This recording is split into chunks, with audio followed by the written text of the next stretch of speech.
Hola, bienvenidas a la lección 10. Hoy estamos en Esdras capítulos del 3 al 6. Les recuerdo que nuestro próximo seminario compartiendo el Evangelio será el jueves 20 de noviembre a las 7 p.m. hora de Miami. Le pueden pedir el enlace a su líder de grupo. No se pierdan este gran seminario que las va a capacitar para poder compartir el Evangelio con toda esta familia con la que nos estaremos reuniendo en estas próximas semanas. Amadas, les confieso que en este año mi espíritu se ha abatido más veces de lo que quisiera contar. Desafíos, cargas emocionales de esas que te estrujan y te aprietan el corazón, pérdidas, mi salud, la salud de Nico, la salud de amadas muy cercanas a mi corazón, la salud de una amiga de mi hija que es como otra hija para mí, problemas con la casa, el carro, el trabajo, mi hermana y su situación, diagnósticos nuevos, en espera de resultados médicos, en fin, oportunidad tras oportunidad, de cosas de mucho peso, intensas, duras e inesperadas. Y tú dirás, oportunidad tras oportunidad, ¿de qué? Oportunidad de quejarme, de decir que la vida no es justa y pataletear, que no me resuelve nada. O la oportunidad de alabar y confiar en aquel que está en control y resuelve de acuerdo a su propósito, que es siempre bueno. Es una decisión. Y no estoy diciendo que yo lo hago a la perfección, por favor. Pero puedo alabar como el rey David alabó en el Salmo 13. ¿Hasta cuándo he de atormentar mi mente con preocupaciones y he de sufrir cada día en mi corazón? ¿Hasta cuándo mi enemigo triunfará sobre mí? Señor y Dios mío, mírame y respóndeme. Ilumina mis ojos. Pero yo confío en tu gran amor. Mi corazón se alegra en tu salvación. Cantaré salmos al Señor porque ha sido bueno. Amén y amén. Yo escojo alabar. En medio de toda circunstancia, escojo construir sobre el cimiento verdadero. Y eso es lo que vemos en esta lección, esta semana. El pueblo de Dios ha tenido 70 años duros en el exilio, con la pérdida de su tierra, su hogar, su templo, su congregación, sus trabajos, sus celebraciones, sin libertad para adorar en público o poder ofrecer sacrificios para Dios. Ahora por fin regresan a su tierra, un viaje larguísimo, están cansados y las cosas no son color de rosa. Hay oposición, hay gente en su tierra, pero lo primero que deciden hacer es construir el altar para ofrecer sacrificios y adorar a Dios. Su prioridad fue estar en la presencia de Dios, reanudar su adoración a Dios. Y Dios los capacita para adorarlo aún en medio de la oposición. Y eso es lo que aprenderemos hoy. Dios nos capacita para adorarlo aún en medio de la oposición. Y eso fue verdad para el pueblo de Israel y aún es verdad para ti y para mí hoy. Y yo puedo testificar que así lo he visto en mi vida. Dios nos capacita para adorarlo, especialmente en medio de la oposición, de la tribulación y de las dificultades, que parecen desesperantes. Este pasaje nos recuerda que la adoración no es algo que hacemos cuando la vida es fácil, sino que es lo que nos sostiene cuando la vida es difícil. Ya sea rodeada de ruinas, de oposición, de dolor, de enfermedad o de gozo, Dios nos capacita para adorarlo en toda circunstancia. Y lo vamos a ver en 3 divisiones. La primera división, restauración de la adoración. en el capítulo 3 de Ezra. La segunda división, oposición a la adoración, comenzando en el capítulo 4 hasta el capítulo 6, versículo 12.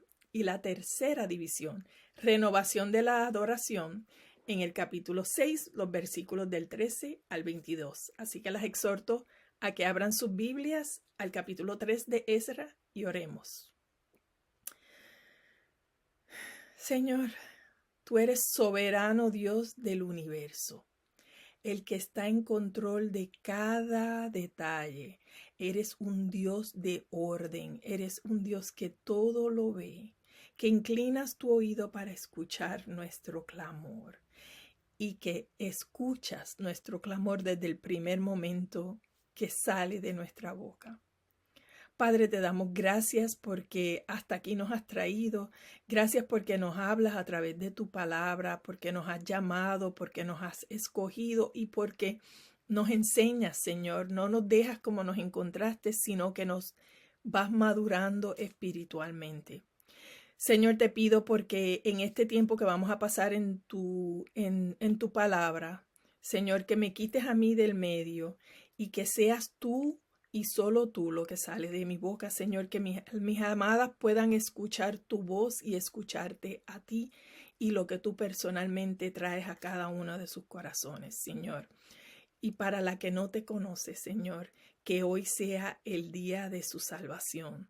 No mañana, porque el mañana no está garantizado para nadie, sino que hoy sea el día de su salvación. Te lo pedimos en el nombre de tu Hijo amado Jesús. Amén y amén. Quiero comenzar haciendo un recuento para entender cómo llegamos aquí donde estamos. Dios liberó al pueblo de Israel de la esclavitud en Egipto a través de Moisés. Llegaron a la tierra prometida con Josué. Las 12 tribus vivieron allí como 400 años sin un hombre como líder central.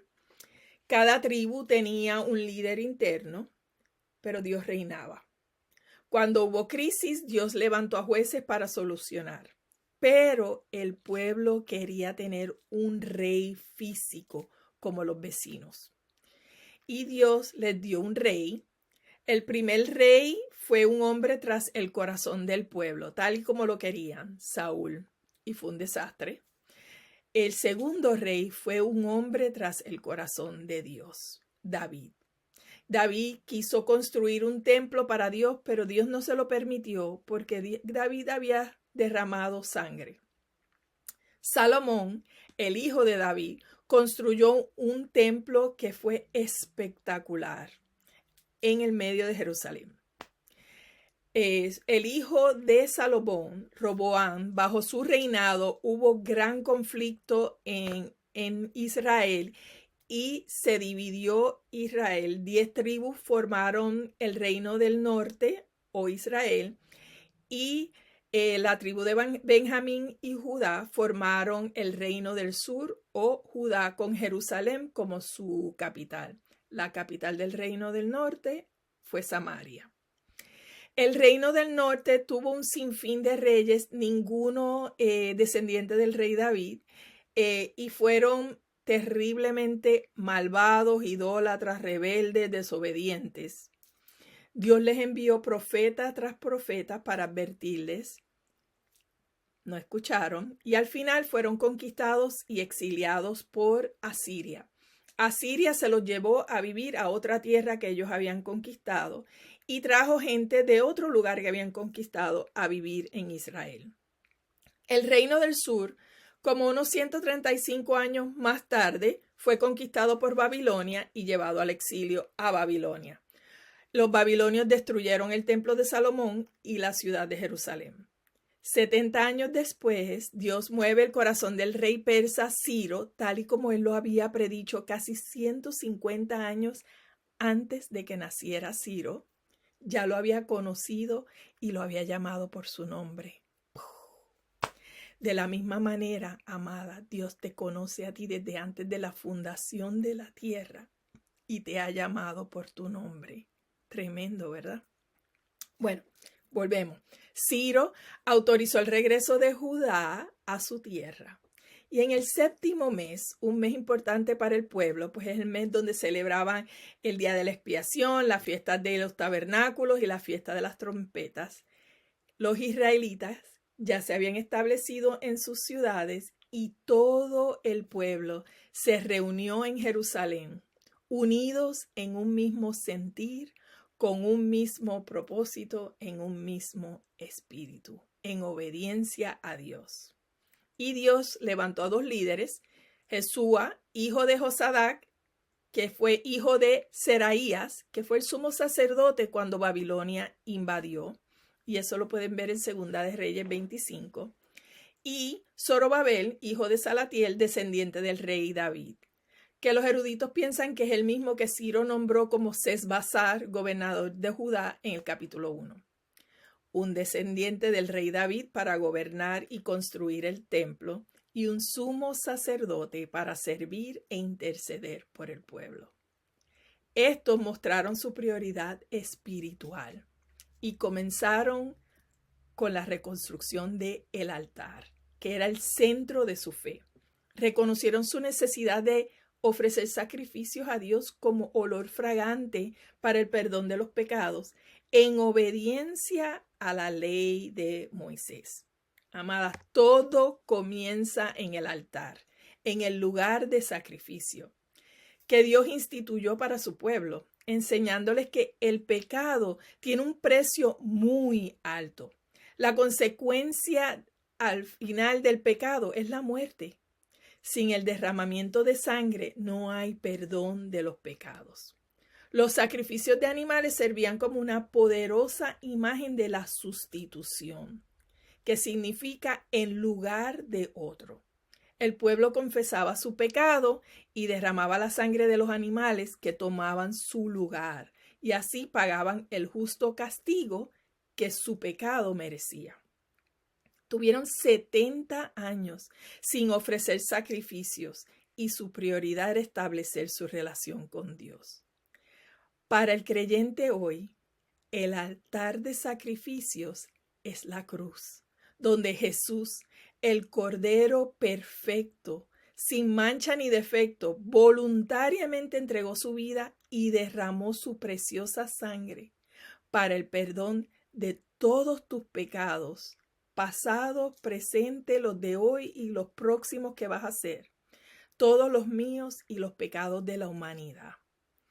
Todos los sacrificios del Antiguo Testamento apuntan hacia Cristo Jesús, quien tomó tu lugar en la cruz y recibió la totalidad de la ira de Dios que te correspondía a ti, para que al creer en Él, tú ya no tienes que recibir el castigo por tu pecado, porque Él ya lo hizo, ya lo recibió por ti, sino que recibes su perdón y Él te otorga su justicia. Tremendo intercambio. ¿Lo has creído? ¿Lo has recibido como tu Salvador personal, tu Señor? Si no estás segura, pídele a tu líder el panfleto llamado Estoy Seguro y pasa tiempo con el Señor en las Escrituras, porque Él quiere que tú estés segura de tu salvación. En los versículos del 7 al 13, los repatriados dieron dinero para reconstruir el templo y ordenaron los cedros del mismo lugar donde los había ordenado el rey Salomón para el primer templo. 7 meses después comenzaron a reconstruir los cimientos del templo y esto trajo una explosión de adoración, de agradecimiento y de sentimientos encontrados. La mayoría alababa a Dios porque Él es bueno y su gran amor por Israel perdura para siempre, que viene del Salmo 136, donde ellos pusieron su nombre, Israel, ahí. Y amada, te invito a que hagas lo mismo, que pongas tu nombre ahí. Él es bueno y su gran amor por Ana, Zuli, Yesenia, por Isabel, por Carmen, por Rebeca, por Camila, por Mayra, perdura para siempre. Pero algunos ancianos lloraron y quizás recordando el esplendor del primer templo, quizás recordando lo que habían pasado ahí, quizás recordando lo que habían pasado en los 70 años que habían estado en Babilonia. Y Dios nos permite hacer duelo por las pérdidas y exaltarlo a la misma vez, porque Él nos capacita para adorarlo en toda circunstancia. ¿Qué aprendemos en esta sección? Aprendemos que adorar a Dios en toda circunstancia es la postura correcta de un creyente y debe ser nuestra prioridad. Como el pueblo de Israel, el altar debe ser primero. La adoración es una ofrenda fragante al Señor y es un estilo de vida. Lo adoramos en agradecimiento porque Él es bueno cuando todo nos va bien. Lo adoramos en agradecimiento porque Él es bueno cuando las cosas no nos van bien. En medio del dolor, de la confusión, de la tristeza, de la espera, de la enfermedad, adoramos a Dios porque Él sigue siendo bueno. La adoración es vivir en dependencia de Él y por lo tanto en obediencia. Romanos 12:1 nos dice, por lo tanto, hermanas, tomando en cuenta la misericordia de Dios, ruego que cada una de ustedes en adoración espiritual ofrezca su cuerpo como sacrificio vivo, santo y agradable a Dios.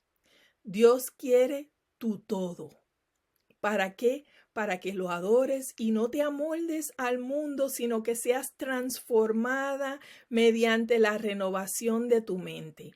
Cuando transformas tu mente, transformas tu corazón y transformas tu boca.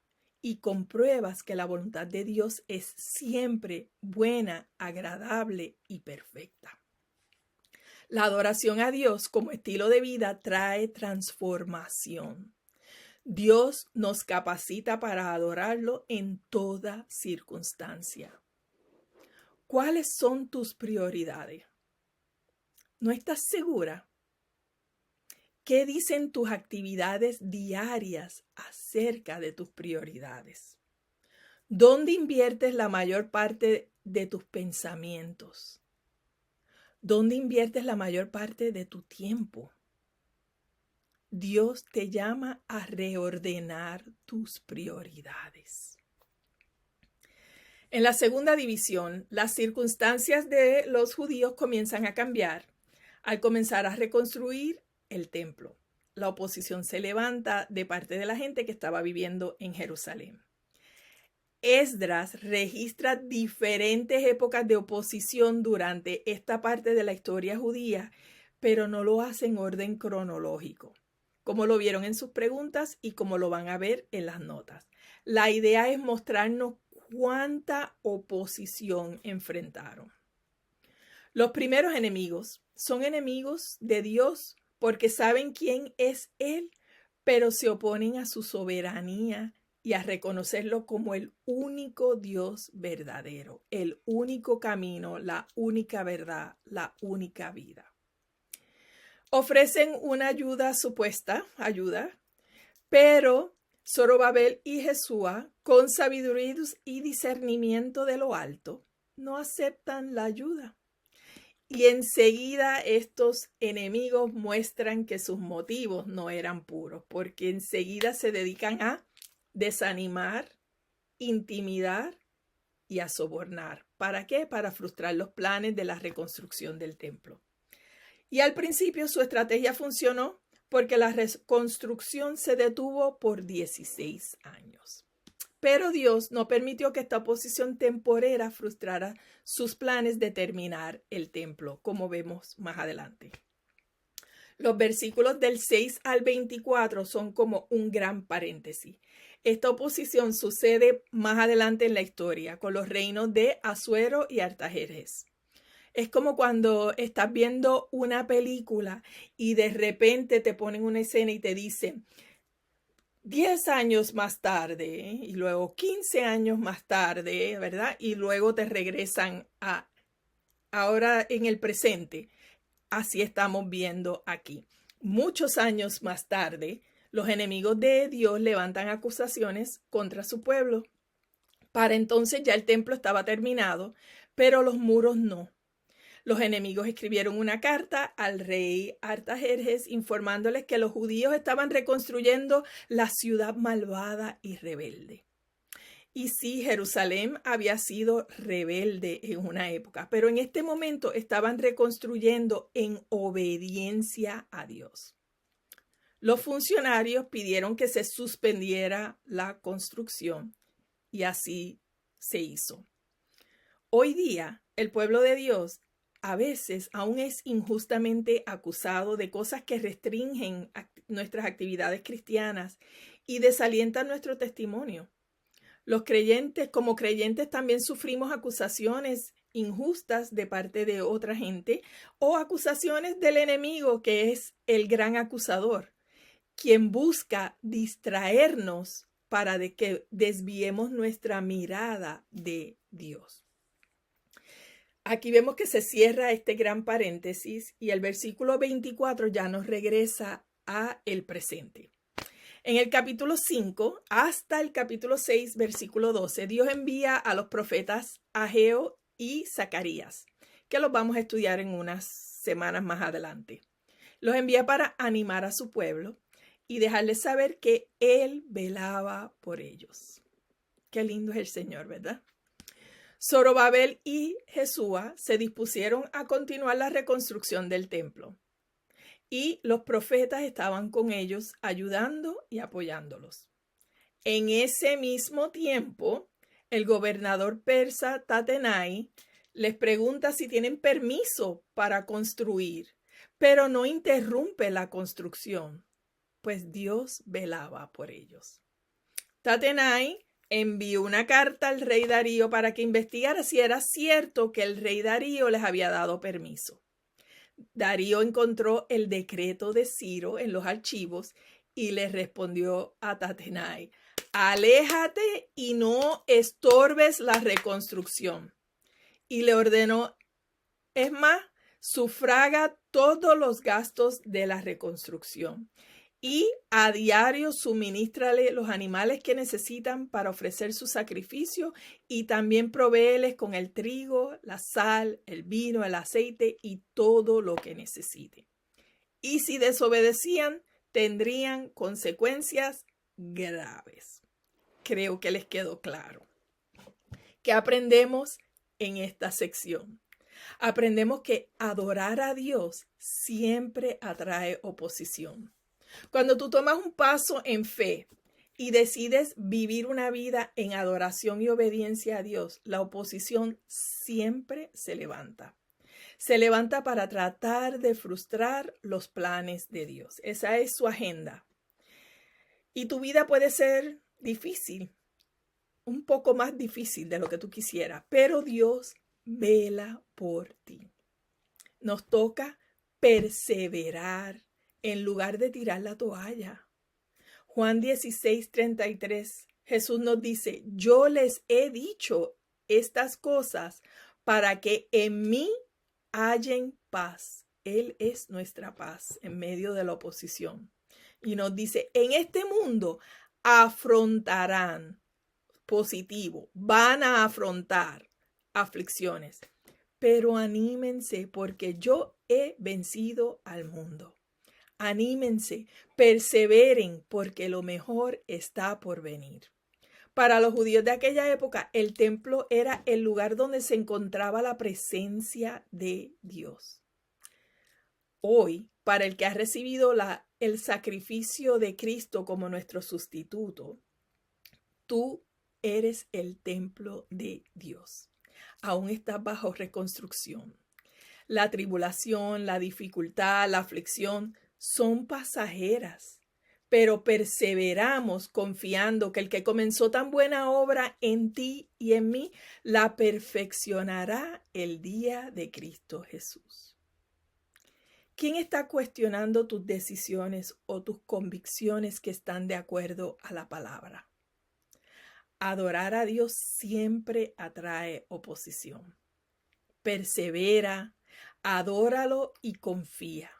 Él vela por ti y te provee todo lo que necesitas de acuerdo a sus riquezas en gloria. ¿Qué cosas en tu diario vivir amenazan con interrumpir tu adoración y tu obediencia a Dios? La adoración a Dios es nuestra arma contra la oposición. Persevera. Miremos la tercera división. Lo que el rey Darío decretó se cumplió al pie de la letra.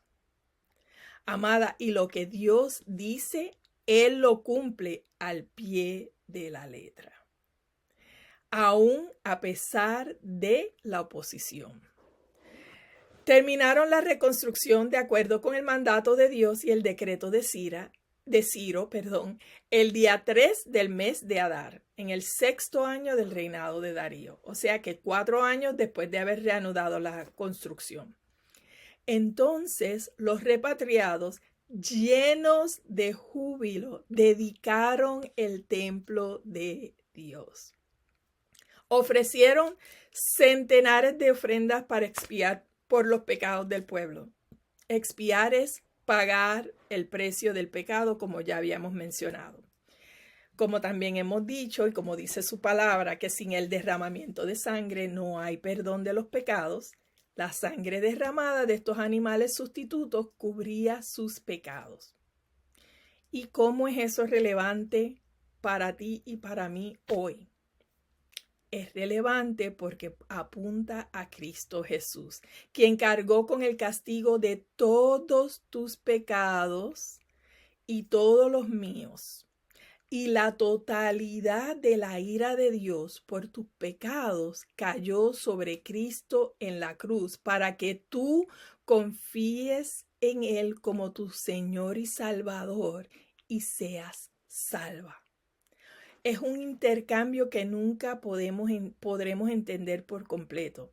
Jesús llevó sobre sí la deuda por tu pecado y te otorga su justicia perfecta. Tremendo. ¿Cómo te propones reflexionar sobre la gravedad de tu pecado y la magnitud del sacrificio de Cristo Jesús? Su sacrificio voluntario como nuestro sustituto nos revela la profundidad de su amor por nosotras. Los repatriados celebraron la Pascua el día 14 del primer mes, de acuerdo a la ley de Moisés, recordando cómo el Señor pasó de largo sobre las casas de los israelitas en Egipto cuando la plaga de los primogénitos, porque ellos habían puesto la sangre de un cordero sin mancha sobre los dinteles de la puerta de sus casas. Jesús es el Cordero de Dios, sin mancha ni defecto, que derramó su sangre para tu salvación. ¿Has marcado la puerta de tu corazón con su sangre? Después de la Pascua, celebraron la fiesta de los panes sin levadura, que marcaba la pureza del pueblo. Celebraron que el Señor les devolvió el gozo de la salvación. Vieron de una manera tangible la fidelidad, el cuidado y la provisión de Dios, aún en medio de tanta oposición. Celebraron junto con todos los que se habían apartado de la impureza de sus vecinos para seguir al Señor, o sea, los que entregaron su corazón al Dios verdadero, lo que hoy llamamos los convertidos. Los que no se conforman al patrón del mundo, a la Babilonia actual. Hoy también los llamamos los nacidos de nuevo. Los que después de estar espiritualmente muertos, reciben el sacrificio de Jesús en la cruz, reconociendo que Él es tu sustituto personal y naces a una vida nueva en Cristo, una vida eterna, sellada por el Espíritu Santo, garantizando que eres coheredera con Cristo Jesús. Amén y aleluya. No hay mayor regalo que ese. ¿Qué aprendemos en esta sección, amada? que adorar a Dios nos llena de gozo por quien Él es. No por lo que recibimos de Él, sino porque conocemos su carácter, su corazón, su amor tan profundo que derramó su sangre por mí, su fidelidad que a pesar de mí misma me persigue, su misericordia, su paciencia a pesar de mi rebeldía, su perdón, su gracia que no me merezco, su compasión inagotable. Al rendirle nuestra vida en adoración, podemos ser partícipes de ese gozo, el gozo de la salvación que nadie nos puede quitar. La alegría es pasajera porque depende de las circunstancias y de nuestras emociones, pero el gozo perdura porque viene de Él y para Él. ¿Cuál es tu circunstancia actual? ¿Cuál es tu postura delante de Dios? Dios nos llama y nos capacita para adorarlo en toda circunstancia. La adoración nos sostiene cuando lo que vivimos es difícil. ¿Cómo lo adorarás de una manera diferente esta semana? Al final de la humanidad, los que han vencido las tentaciones de la Babilonia actual, del mundo, y han decidido vivir una vida de adoración a Dios porque han recibido el sacrificio de Jesús y cuyos templos aún están bajo construcción, entrarán a la nueva Jerusalén cuando Cristo regrese. Amén y amén. Amadas, oremos. Señor, gracias porque tú nos has escogido. Gracias porque nos enseñas, porque nos edificas, porque nos transformas, Señor, porque examinas nuestro corazón y nos ayudas a crecer espiritualmente. Ayúdanos a perseverar, ayúdanos a continuar adorándote a pesar de la oposición y las circunstancias.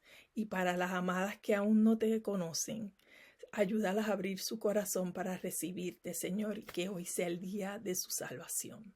Te lo pedimos en el nombre de tu Hijo amado Jesús. Amén y amén. Bendecida semana.